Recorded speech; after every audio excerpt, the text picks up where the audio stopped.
Hare Krishna. Om He Jnana-timirandasya Jnananjana Shalakaya Chakshurunmilitam Yena Tasmai Shri Gurave Namaha Shri Chaitanya Manobishtam Stapitam Yena Bhutale Swayam Rupa Kadamayam Dadati Swaparantikam Vandeham Shri Guru Shri Yuta Parakamalam Shri Gurun Vaishnavamscha Shri Rupam Sagrajatam Sahaganha Raghunathan Vitam Tam Sajivam Sadvaitam Savadutam Parijana Sahitam Krishna Chaitanya Devam Shri Radha Krishna Padam Sahagana Raghunathan Vitam Tam Sajivam Shri Radha Krishna Padam Sahagana Lalita Shri Vishakan Vitamscha Hey Krishna Karuna Sindho Dinabandho Jagapate Gopesha Gopika Kanta Radha Kanta Namostute Tapta Kanchana Gorangi Radhe Vrindan Vaneshvari Rishabhanu Sute Devi Pranamami Hari Priye Vanchya Kapatarubhyascha Kripa Sindhubhya Evacha Titanam Pavanebhyo Vaishnavebhyo Namo Namaha Shri Krishna Chaitanya Prabhu Nityananda Shri Advaita Gadadhar Shri Vasari Gaura Bhaktavrinda Hare Krishna Krishna Krishna Hare Hare Hare Rama Rama Rama Hare Hare Hare Krishna Krishna Krishna Hare Hare Hare Rama Rama Rama Hare Hare Hare Krishna Krishna Krishna Hare Hare Hare Rama Rama Rama Hare Hare Om Vishnu Padaya Krishna Prasthaya Bhutale Srimate Bhakti Vedanta Swaminiti Namane Namaste Saraswati Devi Gauravani Pacharane Naveshesha Shunyavadi Pashatya Dishitarine.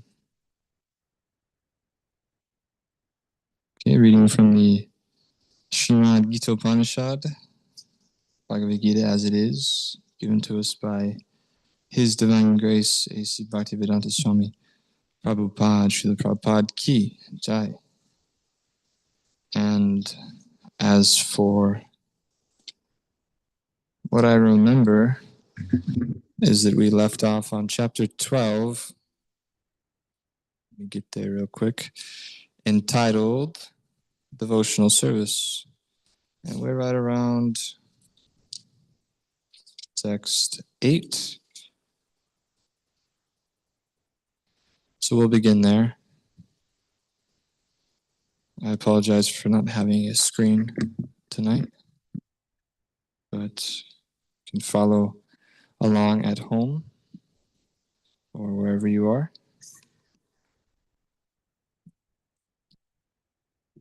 Reading the Sanskrit translation.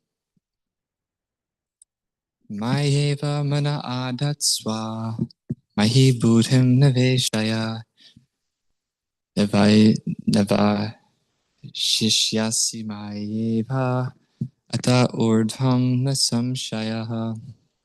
Translation. Just fix your mind upon me, the Supreme Personality of Godhead, and engage all your intelligence in me. Thus you will live in me always, without a doubt. Text 9.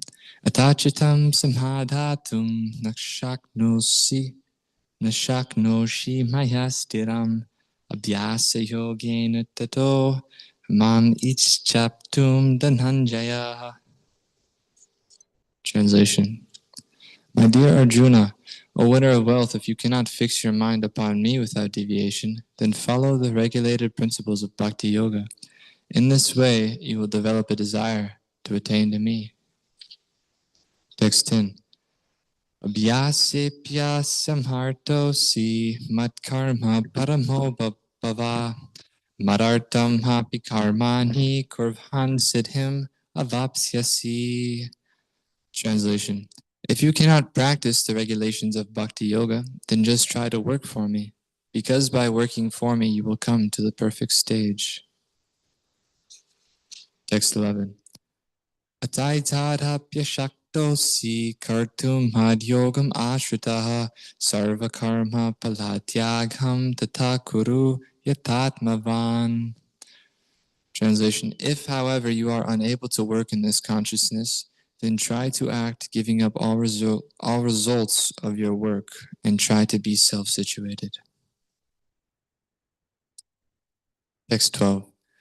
Shreyo hi jnanam habhyasyaj jnana dhyanam dishishyate dhyanat karma palatyagas tyagats chantirhanantaram. Translation: If you cannot take to this practice, then engage yourself in the cultivation of knowledge. Better than knowledge, however, is meditation, and better than meditation is renunciation of the fruits of action. For such renunciation, one can attain peace of mind.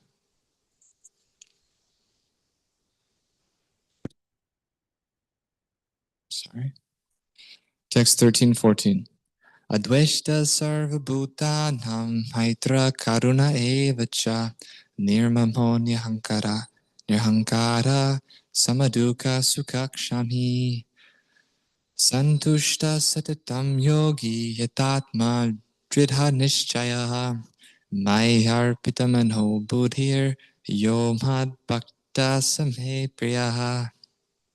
Translation: One who is not envious, but who is a kind friend to all living entities, who does not think himself a proprietor, who is free from false ego and equal both in happiness and distress, who is always satisfied and engaged in devotional service with determination, and whose mind and intelligence are in agreement with me.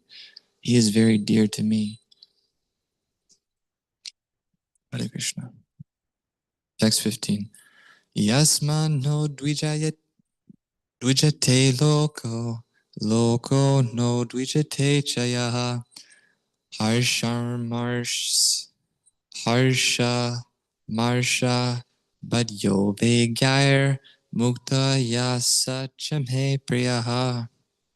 Translation: He for whom no one is put into difficulty, and who is not disturbed by anxiety, who is steady in happiness and distress, is very dear to me. Text 16, translation. Anapeksha shuchir daksha udhasinho gatavyataha sarvaramba parityagi yomad bhakta samhe priyaha. Translation: A devotee who is not dependent on the ordinary course of activities, who is pure, expert, without cares, free from all pains, and who does not strive for some result, is very dear to me. Last text here, 17.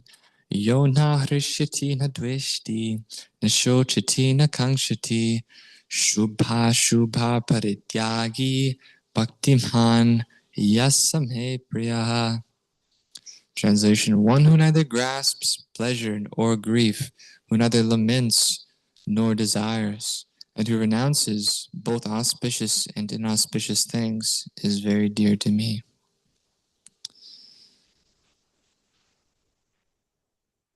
In other words, one who is temperate in his habits, who is equipoised in happiness and distress, who's balanced, they say, one who walks the middle path, is free from the burdens of happiness and distress. And narrow is the way to that gate, but one who can walk to it and through that gate, he's well rewarded. All right, we see here, what does he gain? In the Bhagavad Gita, chapter 2, it tells us what kind of man, or what that kind of man gains who is equipoised in happiness and distress. And it's Yam Hina Haite Antite Purusham Purusharshaba Samaduka Sukavdiram Somertat Vaya Kalpate. That one who is neither disturbed by happiness or distress, but can control his senses, he is certainly eligible for liberation. And this is at the beginning teachings of chapter 2, which is preliminary knowledge of the self before we can understand the self's position in relation to the Supreme Self, Krishna. That teaching comes later on in Krishna's conversation with Arjuna. But the ultimate liberation is liberation into the eternal relationship that we have with Krishna, reinstatement of that fact, and remembrance of our eternal friend, Suhradam Sarva Bhutanam, Gyatva Mam Shantim Rishati. If one's really looking for peace, then there's a formula that's very simply given to us in chapter 5, verse 29, the last of that chapter, entitled Karma Yoga, Action in Krishna Consciousness, I think is what it's called. Yeah. And it says, Bhoktaram Yagya Tapasam Suhardam Sarva Bhutanam. Sorry. Bhoktaram Yagya Tapasam Sarva Loka Maheshwaram Suhardam Sarva Bhutanam Gyatva Mam Shantim Rishati. One who understands Krishna as the proprietor, the enjoyer, and the controller, the supreme controller, over all the demigods and living entities, that man is certainly eligible for freedom from the material pangs of miseries that plague all living entities in forgetfulness of Krishna. So it's because of our forgetfulness of Krishna that all troubles arise in our lives and plague us. And through one very simple solution of becoming Krishna conscious, the whole system by which Maya acts on each and every individual conditioned soul can no longer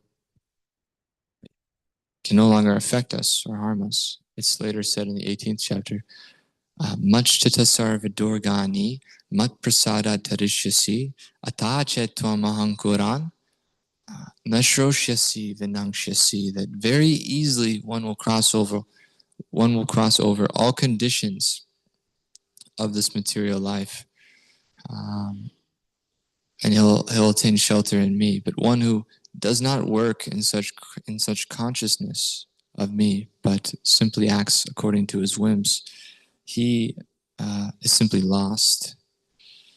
Right? So we can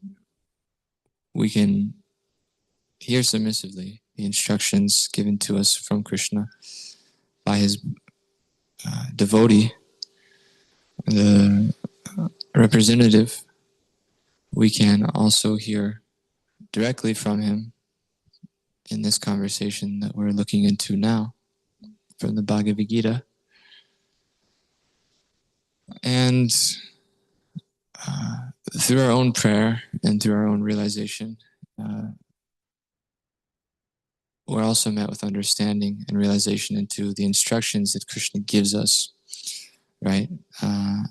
It said, Yeyetamam prapadyante tam stataiva bhajamyaham mama vartmani vartante manusya partasarvashaha. Krishna too can interact with us on some level. He's giving us realization and opening our eyes to the reality.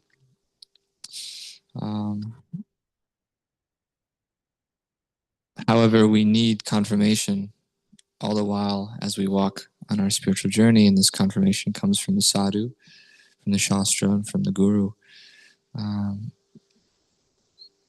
So these are the most important that we hear from these three sources.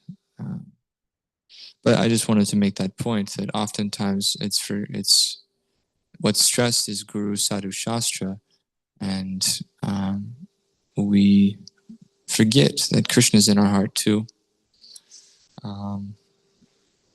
directing our wanderings, and he's there, right next to us in our heart, and that our heart is like a tree of which two birds occupy, one being the soul and one being the super soul. The super soul is directing the wanderings of all living entities who are merely situated on a body that's made of like a machine, yantra rudani mayaya. And as we walk closer to Krishna through the following of the instructions of the spiritual master and adherence to the scriptural injunctions given to us in books like Bhagavad Gita and Srimad Bhagavatam, then we begin to feel Krishna more in our life, and that shouldn't be discounted. So that was just a point that I was trying to make, that we have those three: the Guru, the Sadhu, the Shastra, but we also should not be so dull that we don't see Krishna in our life. We should see Krishna in our life, and we should learn to see him more and more and more in our life. As we go about our advancement in Krishna consciousness, we should be able to tangibly see our progress in that way.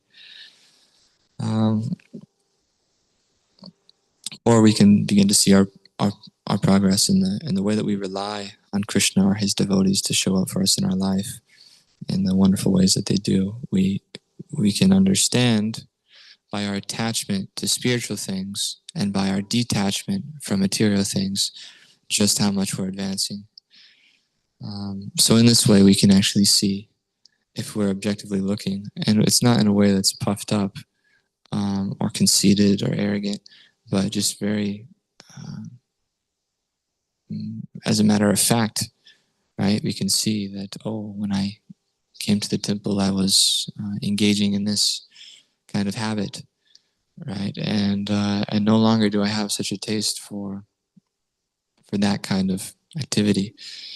But I've replaced it, right? Param Drishwanavar today with a higher taste. So, yeah, we should stay conscious of what we're doing, and we should take advantage of the program as it's given to us, and know that the program is actually working for our benefit in every single aspect of how it's given. There's an opportunity for us to make advancement in it, and therefore we should be very careful to miss any part of it. Prabhupada said recently in a class that we listened to, one of the Friday classes, recording, and Prabhupada said, it is not a good sign if one does not want to hear. It's not a good sign if he's purposely avoiding class or shutting himself down during it, allowing himself to fall asleep. This is a time to really fight and to dig deep and to ask ourselves, what are we doing here? Why do I need to push past this feeling of being tired and listen to this person? It's because this person is holding the keys to a very miserable prison that I've been locked into for who knows how many lives. I've been in this material predicament of the changing of bodies, right? The slow matriculation through many different species up to now what I've attained, which is a human form of life. So therefore, I'm qualified to understand God, to understand who he is, and to walk closer to him in all that I do, and to engage in real religion, which is uninterrupted and unmotivated service to the transcendent Lord. Bhakti Yoga, Ito Bhakti Radhokshaje. Right? So we should ask ourselves what we're doing here and recommit to the process of Bhakti Yoga as this program comes at us in all the directions it might strike us. Sometimes it's enjoyable, other times it's very painful. And this is the nature of sadhana bhakti. And it's not, it's the renouncement from just doing whatever feels good in each moment, where we're stepping away from that kind of short-sighted living, and we're willingly, right, we're voluntarily accepting a process that might not feel good all the time. Through the intelligence that's been given to us, that what's nectar in the beginning might not be in our best interest in the long term, right? What feels good and easy is not always for our highest good. And similarly, what feels difficult at first might situate us in the best possible circumstance in the end, in the long run. And even the successful materialist knows this, right? You look at any athlete who's successful in his area, his field, and he's waking up earlier than anyone else, and he's exerting himself harder, pushing him to the point of exhaustion more than anyone else. So we don't have such physical intensity in our kind of works that we do, not all of us at least, especially those in the West. In America, we don't work in that way, but Bhakti Yoga is a kind of work. It's the supreme occupation, right? It's our eternal occupation. It's something that we can't venture away from, this desire that the soul has to serve God. So we should cultivate an enthusiasm to, or rather, we should cultivate a perseverance to work through those hard conditions as they arise, and to know that actually that's the journey, that's the commitment that I've made. I'm here as a volunteer, as a willing participant to undergo this process of Bhakti Yoga, and to humble myself before the Lord and His devotees, so that I might know my position as His and their eternal servants. And like this, we should be able to measure our advancement by our capacity to tolerate the difficult situations as they come. And not only do we rely on the intelligence given to us by the Shastras, but we look at the practical examples displayed in the lives of the sadhus around us, and the conviction that's coming from Guru, and the own kind of subtle happiness that's in our heart, even amidst the difficult circumstances,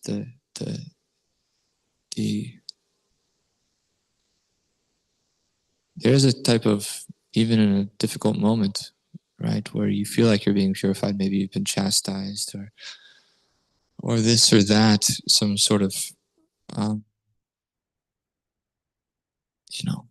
challenging moment for the false ego has arisen.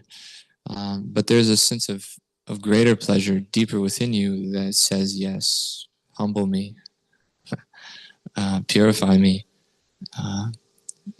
allow me to serve you more. And this is actually what we should be cultivating. A willingness to be corrected, a desire to be corrected. Please correct me. I'm a rascal. I'm foolish. I think that I'm the enjoyer. I think that I know best. And I want to get away from this. So fix me. Put me in my place. We should be willingly letting that happen and asking for that to be happen. Shishyas teham shadi mam tvam prapanam. This is the basis on how the Bhagavad Gita, the real conversation, began. Arjuna accepting this position as a servant. Karpanya dosho bhata swabhavaha. Right? Understanding that he's full of faults and the needing to be corrected from them and lifted up to a higher understanding. And this is done through information that's not always easy to hear. Arjuna, he says, or Krishna, he says immediately after that, Ashochanam vashochastvam pragyavadam shabashase gatasuna gatasumscha nanushochanti panditaha. While speaking learned words, you're lamenting for what's not worthy of grief. Those who are wise lament neither for the living nor the dead. He just slaps him with this statement that says that real learned people don't lament for subject matter that's always changing. It's here today, it's gone tomorrow. What's the point? Look beyond that. Look to the eternal soul. Never was there a time where I did not exist, nor you, nor all these kings, nor in the future will any of us ever cease to be. So what's the point of getting so caught up in this moment if it's only going to be discarded within a second's time?